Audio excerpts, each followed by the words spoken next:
a video on making butter. Oh, having a go at making butter. So I was working yesterday, and it was they wanted the scones with cream and jam in the afternoon before the meal, and so I was kind of thinking I always over cater because I always want people to be satisfied and have plenty of food. I whipped too much cream. Ordinarily, what I would do is I wouldn't waste that cream.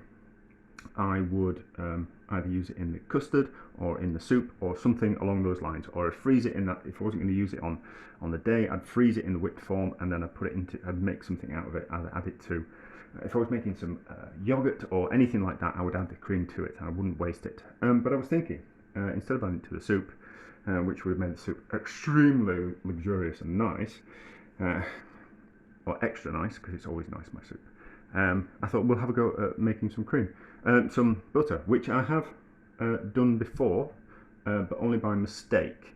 I was once whipping some cream at work and forgot about it, and it whipped it into butter, which my head chef wasn't particularly happy with, because it was a waste of money. I then had to do something with the butter, which I melted and turned into hollandaise sauce, if I remember rightly. No, it wasn't. It was béarnaise.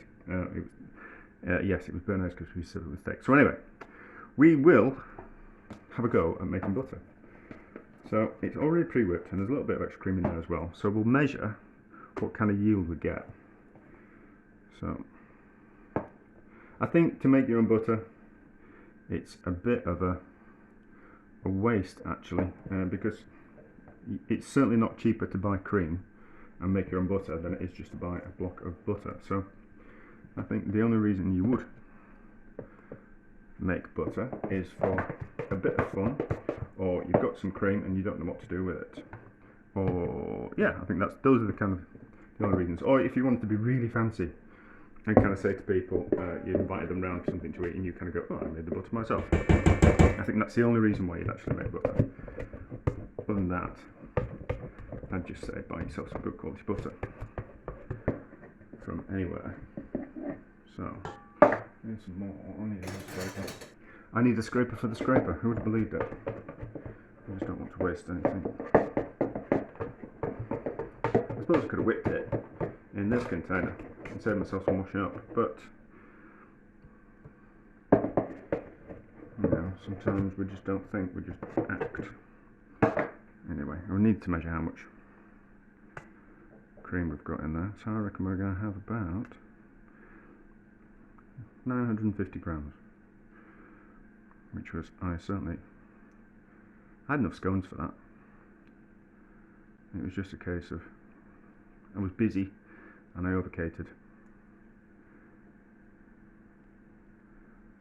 Should edit all these bits down, shouldn't I? But anyway, not to worry. So that's that. We've got 960 grams, and then I'm going to use the mixer to whip it further, and then that'll split out the fat solids, which will be the butter. So I don't know how long this will take.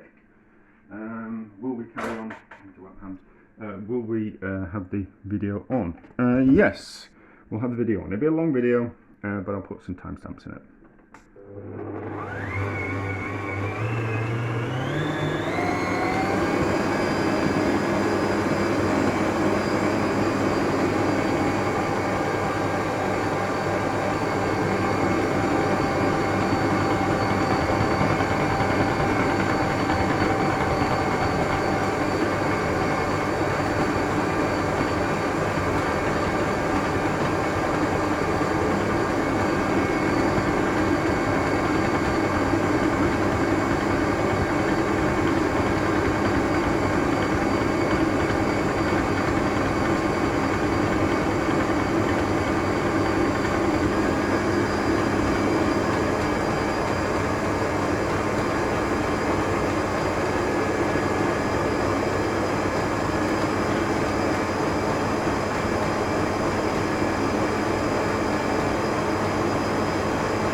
So it's over whipped itself.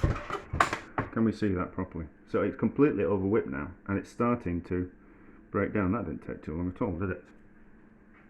So we'll scrape that down from the sides. I want to see this, and then I'm going to make some paddles to this to separate them both. Yeah, completely over whipped. Oops. Paddles wanting to come out of that. Only downside to Kenwoods, although I've got a few gripes with the Kenwood actually. Kenwood mixers, I think they could just be with a little bit more thought. I think they could be better, a lot better than they actually are. You know, I really like it, but I just think they could be a little bit better. You know, with not much cost to Kenwood. You know what I mean? Because, you know, like the bowl, it could do with a handle. Do you know what I mean? So you could hold it, and then you can do it in one go, because those handles aren't really kind of big enough. So I kind of think one handle there, that'd be much better, you know what I mean, rather than two, you know, because you need two hands to tip that out, and then how do you scrape out? Anyway, I'm ranting. So carry on mixing.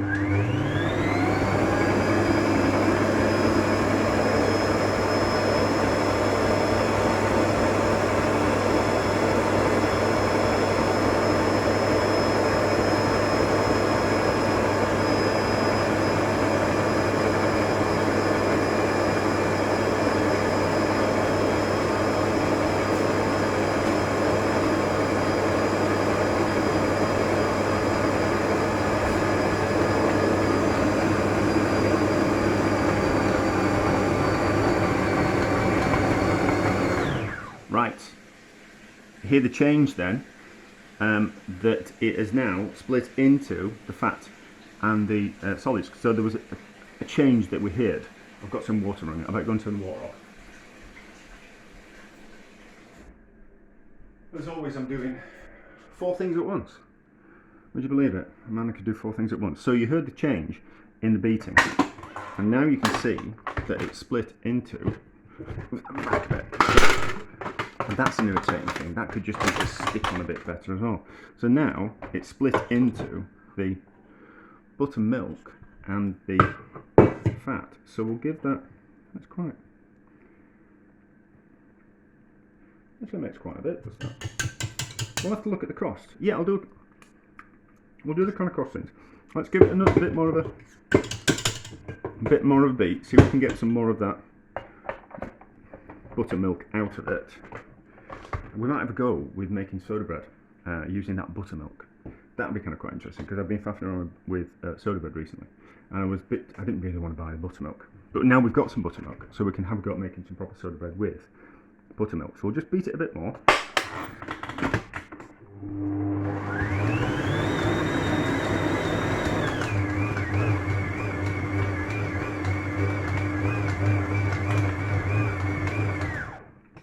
Right, I know what we'll do.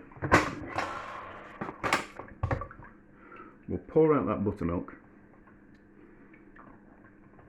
That's actually worked. That's exactly what happened to me before. Right, so, clean container. Get that buttermilk out of there. How much buttermilk have we made?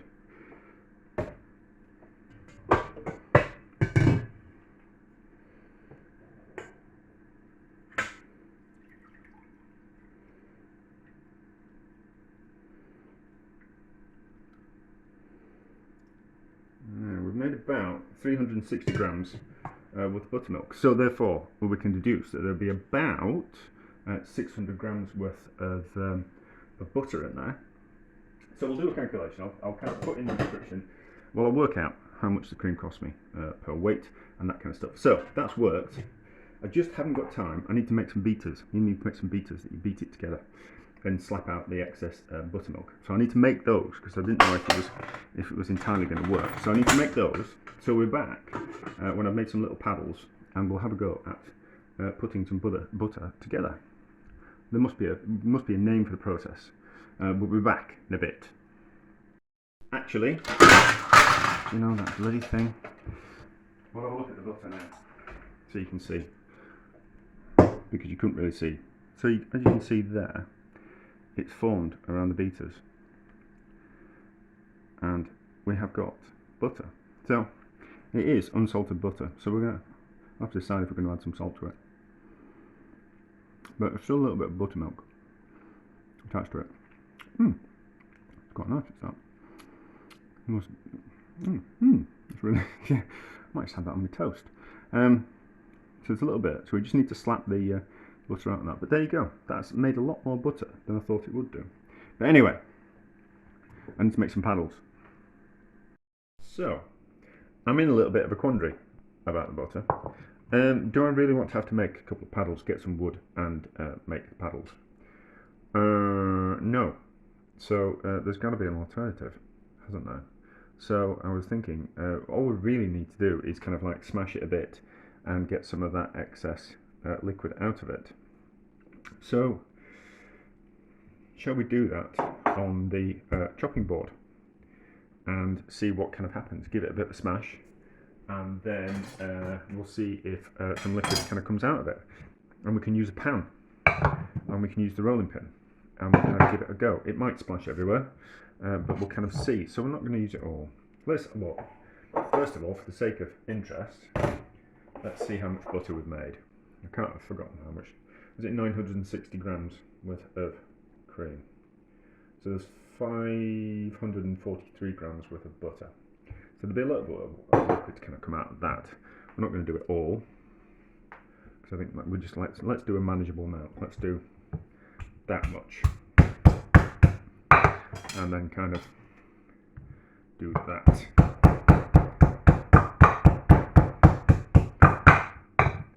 I don't know what the technique is.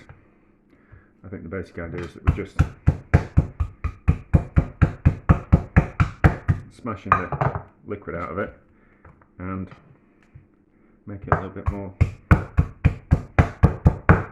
uniform. Don't know what I'm going to do with this butter.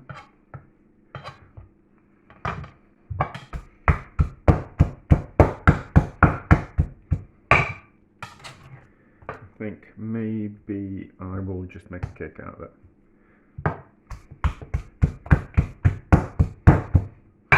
Well, it seems to be coming together. I don't know if this is the right technique. I seem to think this is the right technique. As always, there is no research. There's just simply, let's go straight into it. I think if we were using wooden paddles, I think it would soak up. It's just the chopping board that's soaking up some of the liquid with this. I think if we were using two wooden paddles and pat it between hands, then it would soak up, the liquid would soak into the wood. But I don't really understand what this process is for. I just kind of know you need to do it. It's probably just to squeeze the juice out, and to make it a bit more like a solid fat. So it's getting softer. That's probably what we want. I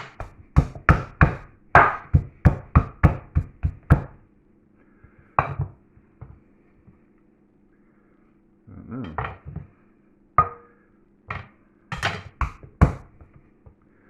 Well, I've got some bread, but it's a bit stale. So we'll give it a bit of a taste. No, I've got some what we call it. I've got some crisp bread. You can use it with and give it a bit of a taste. I need to blow my nose. Oh, I'm going to sneeze. Okay. So it's not like smooth butter. It's not acting like bought butter. That's probably why. That's probably why we smash it. And it's probably to smoothen it out. It's still a little bit wet.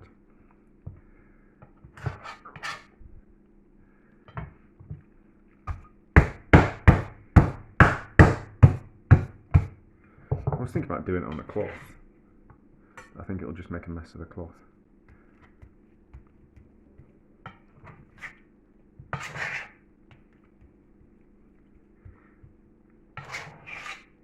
I mean, if we call it artisan butter, then things are a little bit more forgiving, aren't they?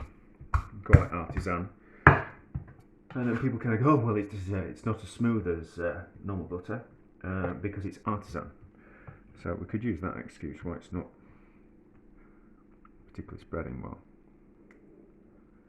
But anyway, so I'll wash my hands.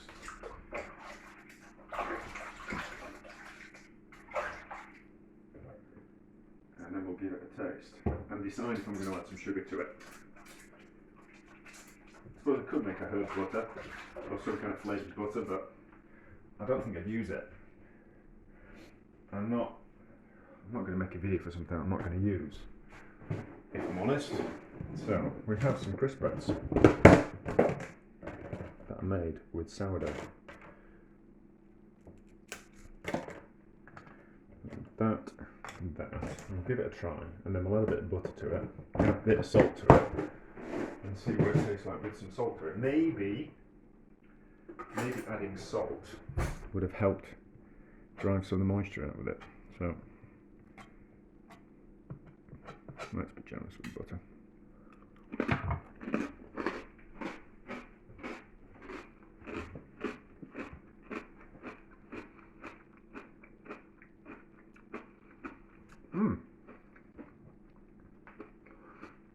I mean, it just tastes like unsalted butter, which is what it is.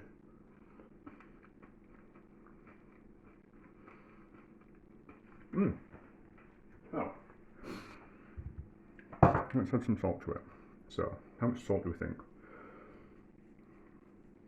Pinch of salt.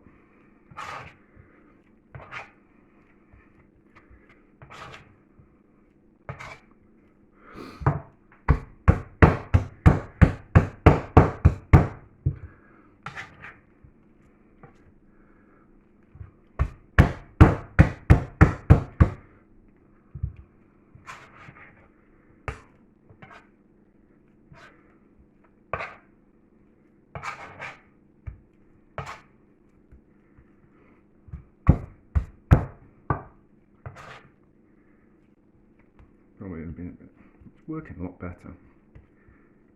I'm going to mess with my chopping board. Right. Let my hand again.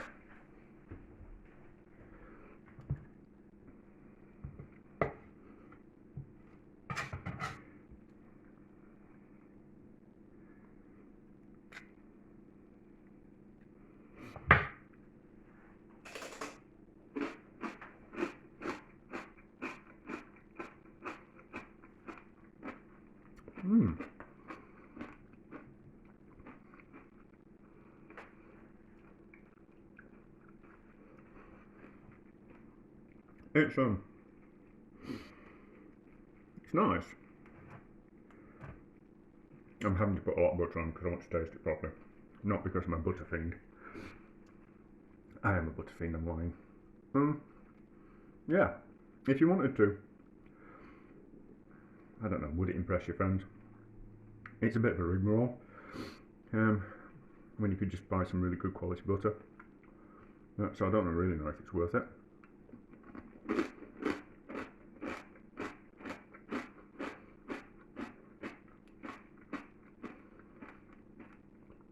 It's nice. Right, so thinking about it.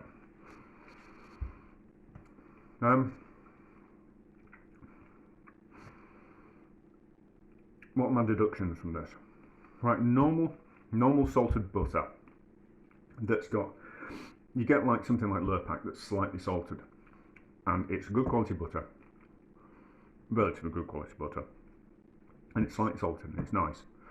And then you can buy salted butters, which are quite heavily salted, but they don't, I think if you were to take that saltiness away, I don't think the butter's particularly nice itself. I haven't got any cheap butter about, but I think cheap salted butter, it's not particularly It's not particularly nice. Whereas something like that actually tastes like a good quality butter, and then adding your own salt to it makes it kind of taste nicer than the cheaper salted butters. So it kind of depends on what you're used to in life. Is it kind of worth it?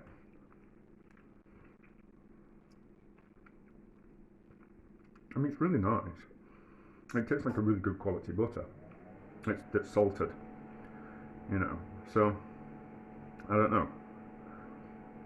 For a bit of fun, it's interesting. Practically, I don't think it's worth it. But lots of things I do aren't particularly worth the time and effort to do them. So yeah, it's interesting. Would I make it again? Probably not. I don't know why you wouldn't make it when you can buy really good quality butter. But it's interesting. It's interesting. It's certainly, you could get like, I don't think you can get really good quality butter that's quite highly salted. And if you liked quite salted butter, it would be a way of getting a really nice butter and putting your own kind of level of salt in it.